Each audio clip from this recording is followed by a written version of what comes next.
Hola amigos, ¿qué tal? Aquí estamos, como siempre lo hacemos, en el comienzo básicamente de una nueva semana, pero llegando hacia ustedes y queriendo básicamente conectar con los diferentes temas, tanto nacionales como internacionales, todo lo que atañe exactamente con actividades del deporte, actividades económicas, bueno, el diario vivir absolutamente de todos los guatemaltecos, el diario acontecer de lo que sucede por el mundo. También hablamos de eso. Por eso aquí estamos entre amigos y hoy vamos a tener un invitado muy especial, pero muy especial. Así que voy a saludar inicialmente al ingeniero Néstor Larrazábal. Hola Néstor, ¿qué tal? Buenas tardes. Estamos entre amigos. Bienvenido. Hola amigos, ¿qué hubo entre amigos? Está don Francisco, don Fernando Sosa, que es nuestro invitado de lujo, y don Alfredo Castro. Hoy vamos a tener una bonita entrevista porque de una persona que ha vivido el ciclismo desde ser actor, ciclista, participar en organización, participar en la federación, y creo que es una de las pocas personas que tiene muy amplio el panorama de lo que pasa en esa disciplina. Así que hoy esperamos que tengamos que les guste nuestro programa, que estamos edificando para usted. Ha sido actor principal definitivamente de ese deporte que nos apasiona, que se llama bicicleta, que se llama ciclismo, y por eso lo tenemos aquí. Rápidamente voy con Francisco Lechuga, que hoy se vino prácticamente con todo el equipaje puesto, hoy se vino con toda la tapping. Don Francisco Lechuga, bienvenido. ¿Qué hubo, Paco? ¿Qué hubo, Alfredo? Buenas tardes, ingeniero. Buenas tardes, Fernando Sosa. Un placer enorme tenerlo acá entre amigos. La verdad es que me siento muy honrado de pertenecer a este grupo y no digamos de tener a una persona como don Fernando Sosa. Buenas tardes. Pues qué gusto, don Fernando. Es un placer, tranquilo. Lo entendemos. Usted está en casa en tema de confinamiento, como nos corresponde casi a la mayoría. Pero a don Néstor Larrazábal y a don Francisco Lechuga me pidieron recibirlo a usted con la mayor elegancia del mundo. Y por eso estamos hoy básicamente dispuestos para conversar con usted. Don Fernando, ¿qué tal? Buenas tardes. Nos complace saludarlo. A ver si arreglamos un poco el sonido porque tengo el sonido que no me llega de don Fernando. A ver si es tan amable, me contribuyen ahí y localizamos el sonido porque lo estamos observando perfectamente, pero no lo escuchamos. Don Alfredo, muy buenas tardes. Mucho gusto, don Fernando. Ahora sí lo estamos oyendo con esa potente voz que usted tiene. ¿Qué tal, don Fernando? ¿Cómo le va? Muy bien, don Alfredo. Muchas gracias por la invitación. Le agradezco mucho a Néstor Larrazábal, pues un amigo muy querido. Lo tengo años de conocerlo. Sé que es editor de muy buenos documentos de automovilismo. No sabía yo que era ciclista, nunca lo supe, pero ayer me enteré, el viernes me enteré que fue ciclista. Qué mayor lujo. Y no digamos a Francisco Lechuga, que es parte de mi familia. Pues don Fernando, regularmente, don Néstor, cuando le hice el comentario y don Francisco Lechuga nos puso en nuestra red de Entre Amigos que íbamos a tenerlo como invitado en este comienzo de la semana, me enteré que don Néstor Larrazábal dijo que usted había sido compañero de pupitre de él, de muchas actividades, de todo lo que tiene. ¿Es eso cierto, don Fernando, o no es así? No es mentira. A Néstor lo conozco yo desde hace décadas. No quiere decir que somos ya viejos, pues, sino que lo que pasa es que es un hombre que yo toda la vida lo he admirado por su gran potencial que tiene en muchos ramos. Él no solo conoce de automovilismo, conoce de ciclismo, conoce de algunos otros deportes y ha sido pues exitoso en lo que ha hecho Néstor. Siempre lo que se ha propuesto lo ha logrado. Igual que usted, mi querido comandante, yo creo que una vuelta a Guatemala nunca va a ser lo mismo si usted no está presente. Gracias, don Fernando, por lo que me dice. Bueno, compañeros, ahí lo tienen al personaje. Adelante, don Néstor. Yo quiero que dos cosas, Fernando. Cuando creas que tenés necesidad de probar el micrófono, puedes decir 1, 2, 3, Pepsi-Cola, Coca-Cola. Esa es una de las cosas. La otra cosa es que él solo se ríe porque bien sabe de lo que hablo. La otra cosa, Fernando, nosotros, refrescando memoria, nosotros nos conocimos dando vuelta al lago cuando entrenabas y gracias a Dios, eso me imagino que había sido en los 80, gracias a Dios, tu evolución dentro del ciclismo. Quisiera que me la resumieras, por favor, en pocos minutos, porque desde ciclista hasta ser la mayor autoridad en su momento del ciclismo federado.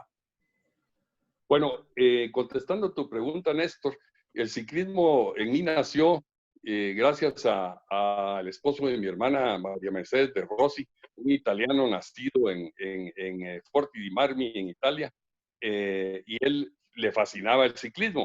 Y yo desde muy pequeño me llevaba a ver la avenida La Reforma, de la mano me agarraba y nos íbamos a La Reforma, vivíamos ahí cerca de la iglesia Ciudad Vieja de la zona 10, y él me llevaba a ver la caravana cuando pasaba.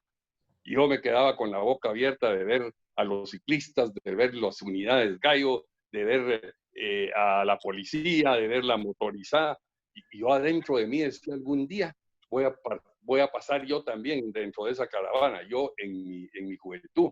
Y mi cuñado, esposo de mi hermana, José Rossi, me compró mi primer bicicleta Quetzal. No se me olvidará que me llevó a la fábrica que quedaba en la 12 Avenida de Blasco Aguilera. Y ahí compró él la primera bicicleta. Y con esa bicicleta fue que yo empecé a entrenar con Jorge Surqué Canel, que era el ciclista destacado de Guatemala, y él era el encargado de la escuela de ciclismo. Entonces yo iba todos los sábados en la mañana, dábamos vueltas en la Reforma, no había esa cantidad de vehículos que hoy en día transitan. Por supuesto, era mucho más lento el tráfico, y ahí nos enseñó él a dar los primeros pedalazos. E igualmente ya posteriormente fue Carlos Raúl Celis Ketch, que es 3 veces campeón nacional, quien con yo entrenaba también los sábados con un grupo grande de ciclistas. Y no se me olvida pues que con él le teníamos que enseñar hasta la escuela de los zapatos lustradas, porque decía, si ustedes no vienen aquí nítidos con los zapatos bien lustraditos, se regresan a su casa y por favor me los lustran. Y entonces eran cosas que en ese entonces eran como muy importantes para todos nosotros que empezamos ahí. Estaba Gustavo Porras, estaba gente de mucho que corrieron vueltas a Guatemala, hacía importante dentro de la sociedad de Guatemala. Gustavo Hugo también, el Chucho famoso.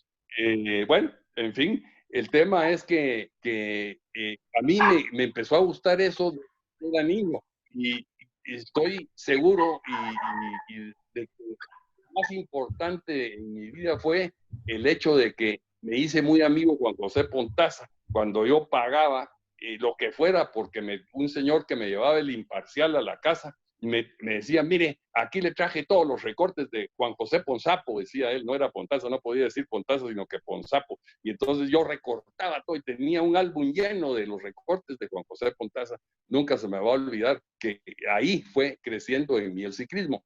Y luego, pues ya cuando practiqué el ciclismo, era muy malo, por cierto, yo para la bicicleta nunca fui bueno, porque mi salud de joven no fue muy buena. Yo tuve muchos problemas respiratorios, tuve una tuberculosis que se me cicatrizó en mis pulmones, quién sabe por qué razones, pero bueno, yo tuve eso y nunca pude respirar correctamente, pero sí fui un ciclista frustrado, por así decirlo.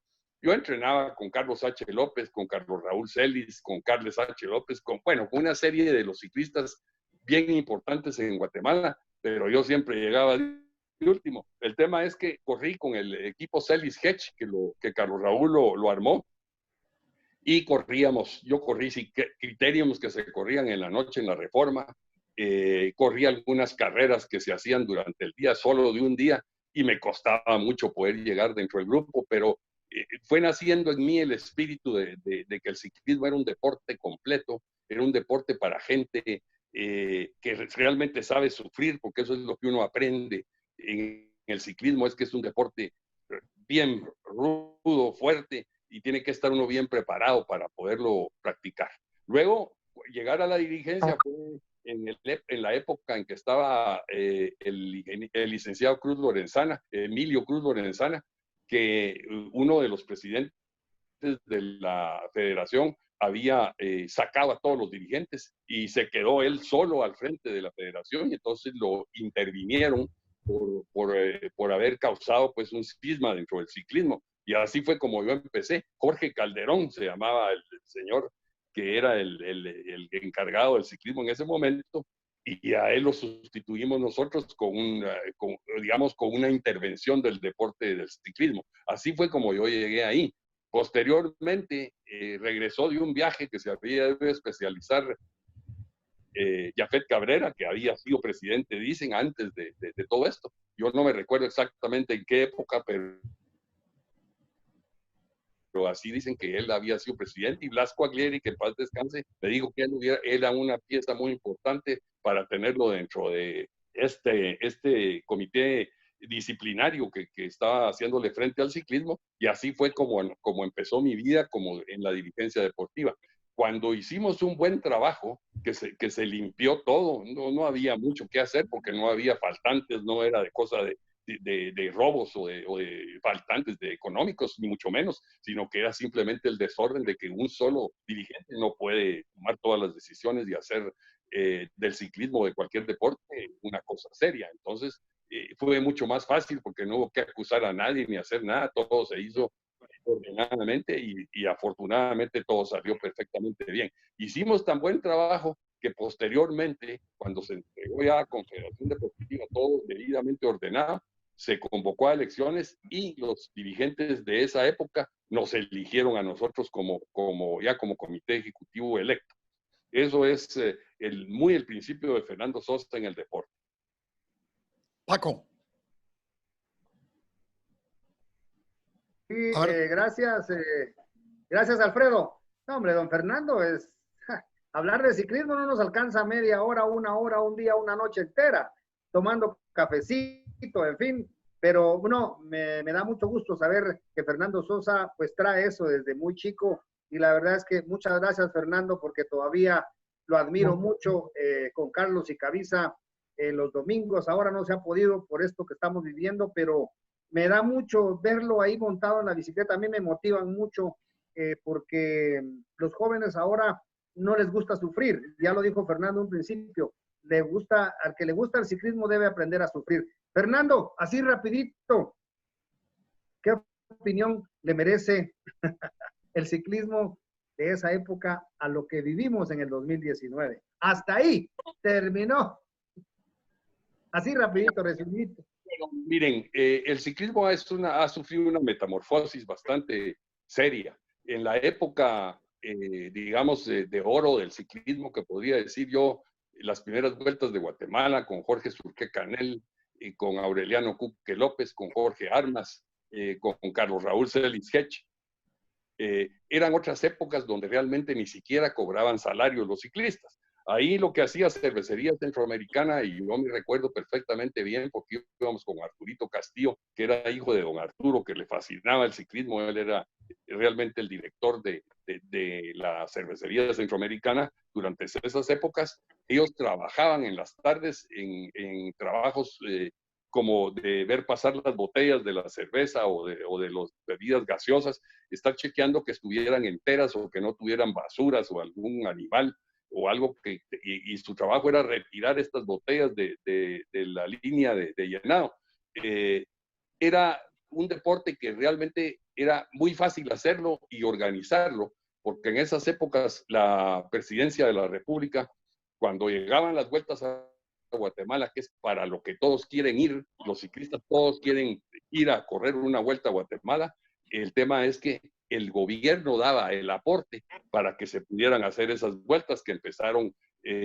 Don Blasco Aglieri fue uno de el doctor Guerra Roldán, que fue otro que era el médico de Castillo Armas y que él empezó a darles todo el dinero para poder organizar, pero en ese entonces era una bicoca lo que se daba. Y la Gallo lo que tenía eran los mejores corredores, porque era muy fácil para los directores de esos equipos simplemente agarrar a los mejores ciclistas que tenía Guatemala, los entrenaban bien, los alimentaban bien, y de eso teníamos grandes resultados. Pero lo que vino a perjudicar, pienso yo, a largo plazo, es que los ciclistas empezaron a ver que los futbolistas ganaban grandes cantidades de dinero por medio patear la pelota o por hacer un tiro de repente y rasparse un poquito la pierna. Empezaron a querer ganar igual que ellos o a exigirle a los patrocinadores que les pagaran, porque el deporte era mucho mayor que el fútbol, al cual yo estoy de acuerdo y no, la comparación no es correcta. porque una cosa es una cosa y la otra es otra, pero el tema es que lo que vino a perjudicar la otra medida bien difícil es la cantidad de vehículos que circulan hoy en Guatemala hace imposible que el deporte del ciclismo se pueda masificar de una forma profesional, como nosotros lo teníamos pensado desde el 2000 al 2007, que yo estuve en la federación. Se empezó todo el trabajo de la masificación, porque en el interior de la República es donde deberían de estar surgiendo las figuras, cosa que hoy en día han abandonado. En mi tiempo había 9 asociaciones departamentales, hoy en día manejan 5, que es el mínimo que exige la ley del deporte, tener 5 asociaciones. No entiendo por qué han dejado de por fuera a Jalapa, a Huehuetenango, a lugares donde hay. Yo tenía, pues no, nuestro comité ejecutivo tenía asociaciones departamentales hasta en el Petén. Ahí arrancamos nosotros la primera masificación que se hizo. El mismo Jorge Mario Marroquín, quien no me dejará mentir, fue el encargado de manejar eso, que lo hizo muy brillantemente. Ahí empezamos, llevamos a todas las asociaciones departamentales, las 9, se le llevaron a el Petén y de ahí a competir entre todos para ver realmente, y no una vez, lo hicimos varias veces. Y ahí iban todos con todo pagado, con hoteles pagados y no cuchitriles, sino que buenos hoteles, buena comida, buenos premios. Había un entusiasmo enorme por hacer estos para poder ir midiendo y tener realmente una visión mejor de cómo iba progresando el ciclismo. Yo creo que eso es lo que ha faltado hoy en día, que no se ha logrado sacar figuras nuevas. Seguimos dándole vueltas al carrusel, que es lo que yo siempre he dicho, darle vueltas y vueltas al carrusel y paran donde mismo. Entonces, el tema es que mientras no se haga una masificación del ciclismo, con una mentalidad de no que tengan las mejores cosas los que empiezan, porque lo primero que un ciclista que es destacado va destacado en una bicicleta de acero en mal estado y la federación me va a dar una bicicleta. Es decir, no se le puede dar bicicletas a todo el mundo, porque yo siempre he dicho y lo vuelvo a repetir, el ciclismo es un deporte de gente pobre practicado por la gente pobre, y los ricos son los que realmente en algún momento pueden tener una bicicleta de fibra de carbón y hoy en día pues para regalar una bicicleta de esas no se puede. Entonces, son instrumentos sumamente caros, son muy difíciles de poderlos conseguir. Tenemos otra especialidad que también es importante recalcarlo. Todo el mundo hubiera querido hacer la pista del velódromo, y yo tuve la suerte de que en el 2002 para los Juegos Centroamericanos, Roberto Aldana y su comité ejecutivo me autorizaran la pista hecha por Ralph Schurman, el arquitecto que ha hecho el 98% de los velódromos del mundo. Costó $1 millón, o sea, 8 millones de quetzales costó esa pista, pero no le han sabido sacar el beneficio a una pista que es la más rápida de América. No lo digo yo, sino que lo vino a decir el mismo de la UCI, que vino a homologarlo la última vez. Y la realidad es que el velódromo se ha desperdiciado, porque podríamos estar haciendo muchos velocistas, hombres y mujeres, ya que hoy en día, pues, también nosotros fuimos en nuestra época los que iniciamos las vueltas femeninas a Guatemala, cosa que a mí la oportunidad de que la UCI me premiara con el UCI Merit, que es el premio más grande que le dan a un dirigente deportivo en la Unión Ciclística Internacional. Sí, yo cabalmente de eso iba a hablar. Quiero tocar varios temas. Fíjate, Fernando, quiero compartirlos, que una vez platicando con Pedro Cofiño en el autódromo, me decía: Pedro, ¿te recordás que en nuestro tiempo ningún carro salía si no estaba lustrado, nítido? Los carros salían como que eran de agencia, de los pits, porque había 1 o 2 personas limpiándolo para que en la carrera, como hablábamos con Pedro en su momento, que Dios lo tenga en el cielo, decía: vos, es que es una vitrina, que se vea la pulcritud de nuestro equipo. Ahora ha cambiado mucho eso. Si los carros salen, a veces están medio sucios, y bueno, ha ido cambiando esa digamos, visualización del deporte buscando la pulcritud. Quiero contarles algo que probablemente Fernando no sabe. En mi época, uno de los gustos que notábamos nosotros de ciclistas, que yo andaba en una bicicleta, yo entrenaba en una bicicleta de media carrera y corría bien, una que sí era carrera hecha a mi medida, con tubos Columbus y Champion, hecha a mi medida, pero entrenaba con media carrera para esforzarme más. Y con los amigos que corríamos, la cuarteta Supercito, que eran 2 cuartetas, veníamos y decíamos, vamos a entrenar allá a la tabacalera, porque va a llegar don Fernando Sosa. Dicen que compró una Allen, una bicicleta Allen. Y llegamos, y para nosotros era un gusto que viniera Fernando, bajara su bicicleta, nos acompañara, nosotros lo acompañábamos básicamente a dar la vuelta al lago, y uno decía, algún día, o nos ganamos una bicicleta, o alguna cosa va a pasar. Alguien decía, voy a vender mi terreno para comprar una bicicleta. No existía ojalá que me lo compre mi patrocinador, no, era otra cosa. Pero en esa época también me recuerdo que tenías la escuela de ciclismo, que incluía unos entrenamientos, carrera en la Reforma de noche. Había muchachos que llegaban con bicicletas tipo californiana, llegaban de todo tipo, pero de alguna manera al hacer una actividad federada, ya ellos veían si seguían o no haciendo este tipo de práctica. Y también me recuerdo lo que dijo Fernando, y quiero que por favor me diga qué pasó de la escuela de ciclismo y qué pasó del desarrollo, porque yo me recuerdo que en tu tiempo se empujó a que por lo menos hubiera 3, 4, 5 mujeres que hacían ciclismo. Después vino una época en que sí ya vio que hay varias mujeres corriendo, pero a reserva de que me corrijas, por favor, Fernando, me recuerdo que fue tu época donde fue agarrar semillero y agarrar a la gente, niños que hicieran su ciclismo. A veces les motivaba tanto a los padres verlos correr, no sé, recuerdo si era viernes en la noche, sábado en la noche, en la Avenida de la Reforma, que ya los veía después uno montados en una bicicleta de media carrera. O sea, y después, si desde luego entraban a la 4ª categoría o algo así, ya los veía uno Don Néstor, con bicicletas ya más formales. don Néstor, Y yo quisiera director, que Fernando nos contara algo de eso, sí, por favor. director, precisamente le quería acotar algo. Está hablando usted con el hombre que creó la Vuelta Femenina a Guatemala, que sigue todavía corriéndose y que por eso, mantiene que por favor nos cuente.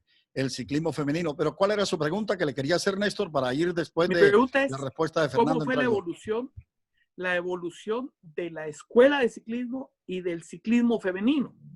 Desde los ojos de quien lo vio el germen de esto y hasta hoy día. Bueno, ok, la escuela de ciclismo hubo necesidad de irla trasladando a cada uno de los departamentos, porque el deporte ha sufrido varios cambios en cuanto a su estructura económica. Primero, porque al principio era la federación la que podía decir cuánto se le daba a cada quien dependiendo de sus resultados, pero resulta que de repente cambió la ley del deporte a juicio de los diputados de esa época que hicieron cambios en las estructuras del deporte y había que darle todo el dinero a las asociaciones departamentales. Entonces, cada asociación tendría que tener su propia escuela de ciclismo. Eso es lo que debería de haber sucedido. No sucedió así porque ya después ellos se volvieron cuentadantes de ese dinero y hacían con ellos lo que querían. O sea, no estoy diciendo que fueran a mal utilizar el dinero, pero sí ya no era una cosa donde la federación podía interferir en ellos. Lo único que tenían que hacer era mandar sus cajas fiscales cuadradas y ahí no importaba qué es lo que estaban entregando. Pero se perdió el control sobre la escuela de ciclismo. El último que estuvo a cargo de eso, que lo teníamos nosotros prácticamente en el velódromo enseñando a la gente, era el profesor Félix Manuel Trujillo, que en paz descanse, también ya murió. Él era uno que era un captador de ciclistas que tenían las condiciones. De ahí nació Brígido Lechuga, por así decirlo. Él fue el que me habló a mí, me dijo, mire, don Fernando, yo tengo a un patojo que pinta para ser bueno, ¿por qué no hacemos un equipo? Entonces yo empecé por patrocinar un equipo también. El multiciclo Litorama, que lo hice con Ricardo Bubó y Gustavo Porras, ahí empezó Litorama a patrocinar carreras y a patrocinar equipos, pero era lo que era completamente necesario. ¿Por qué? porque en Europa hay tanto aficionado al ciclismo y hay tantos practicando el ciclismo porque hay equipos de marca que gastan un dineral en tener los equipos. Aquí en Guatemala no hay quien pueda sostener un equipo bien. Equipos aquí en Guatemala, diría yo que tal vez hay 3 equipos que pueden salvarse de que tienen patrocinios fijos y con buena cantidad de dinero, como para que ellos vayan haciendo sus semilleros. Tengo entendido que el Lino tiene gente joven, tengo entendido que el de Corabaños de Quetzaltenango igualmente tienen gente joven trabajando en esto, y también el Ópticas Deluxe, creo que también tienen tienen hasta mujeres metidas dentro de sus nóminas. El tema es que hoy en día ya no alcanza el dinero para poder hacer de mecenas, de tener una escuela de ciclismo que cuesta plata, porque primero que todo, la mayor parte de la gente no tiene bicicletas, y realmente el tema es que poderle dar bicicletas a todo el mundo, no podría nadie hacerlo, ¿verdad? Y yo tuve una oferta de la Confederación Panamericana de Ciclismo que nunca se me cumplió, de que nos iban a proveer de las bicicletas que la UCI desechaba por un año que las utilizaban, 1 o 2 años que las utilizaban en el centro de entrenamiento en Suiza, las iban a mandar a los países centroamericanos, pero nunca nos cumplieron con eso. Pero bueno, el tema es que hay cosas tan importantes como el haber podido ir a una asamblea de las tantas asambleas que la UCI hizo, donde me fue entregado a mí el UCI Merit, que es algo que yo llevo en mi saco, y es de puro oro, el logo de la UCI. Yo estuve en esa reunión donde había un isleño de la isla de Guadalupe, que dijo, miren señores, yo en la isla solo tengo 2 ciclistas de pista, pero no tengo bicicletas. Ahí estaba el presidente de la Federación de Francia, el de Italia, el de España, el de todo el mundo.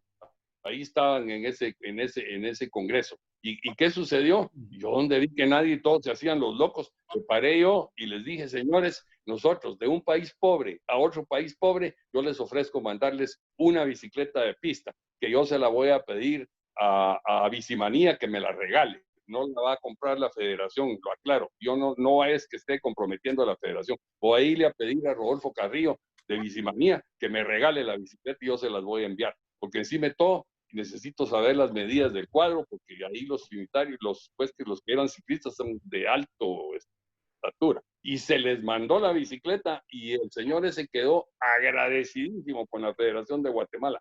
Solo para que vean ustedes la envergadura de cómo es el ciclismo en el mundo. Hasta los grandes presidentes de las federaciones internacionales se hicieron los locos. Y yo no puedo ver eso. Yo nunca he podido ver que alguien esté sufriendo por el ciclismo. ¿Qué tal? Y en el tema femenino. Se escondieron un poco los dirigentes. Nos quedan los últimos 5 minutos del programa, compañeros. Escuchamos a don Fernando hablando del tema femenino y ya yo le voy a hacer una pequeña consulta también, don Fernando.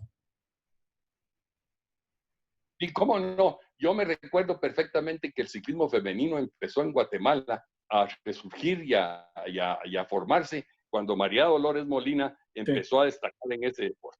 María Dolores era presionadora especialista con un grupo de sus señoras que tenía con ella, y entonces se presentó a la federación a exigirnos que teníamos que hacer una vuelta femenina y que querían irse ellas a entrenar con un entrenador que habían conseguido en los Estados Unidos al centro de entrenamiento de Colorado Springs. Se le concedió, se fueron algunas de las amigas de la Lola con María Dolores al centro de entrenamiento, y nosotros empezamos a proponerle a la cervecería centroamericana que se hiciera la primera vuelta femenina, que se hizo con todo éxito. Trajimos a México, que me recuerdo que vinieron unas señoras corredoras que no dejaron, pero ni del 1 al 4 no hubo una. Creo que María Dolores quedó de quinta, si no me equivoco. Igualmente ahí surgió Evelyn García de El Salvador, que también es una mujer que está corriendo actualmente todavía en España.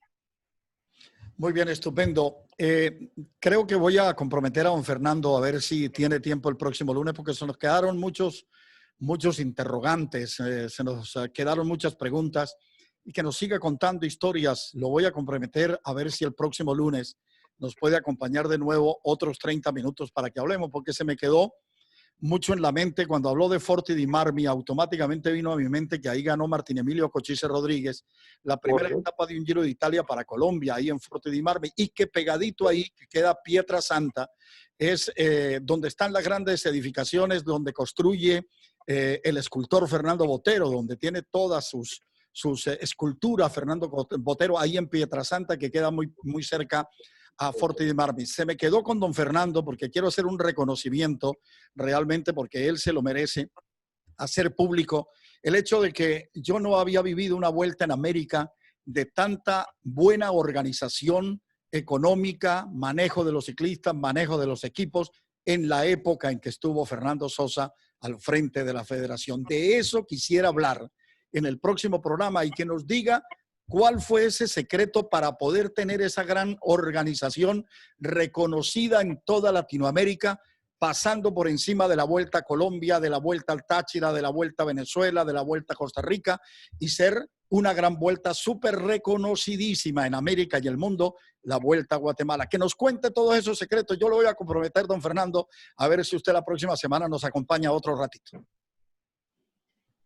No, mi querido comandante, es para mí un placer platicar de esto. Lo único es que, como decía Paco, a mí cuando empiezo a hablar de ciclismo podríamos pasar toda una noche hablando de esto porque me encanta, me fascina y toda la vida pues lo he tenido en el corazón. Con mucho gusto, yo estoy comprometido con usted, mi comandante Castro, estoy a sus órdenes cuando usted así lo decida y lo ordene. Muchas gracias, don Fernando. Paquito y Néstor, para cerrar Bueno, ya el amigos, programa. yo creo Paco. que muchas gracias. Yo creo que hemos llegado al final, amigos. Queremos invitarles para, no es una segunda parte, sino la continuación de esta entrevista de una persona que ha dejado huella positiva por donde ha pasado, como ciclista, como deportista, como dirigente, incluso como funcionario. Ha sido una persona como empresario, una persona que es un referente de la buena conducta, de los valores, el señor Fernando Sosa. Así que tenemos una cita en una semana acá en Entre Amigos. Muy bien, estupendo. Nos vamos. Gracias, Paquito. Gracias para todos. Terminamos ya, muchachos. Gracias. Muy amable. Gracias. Gracias.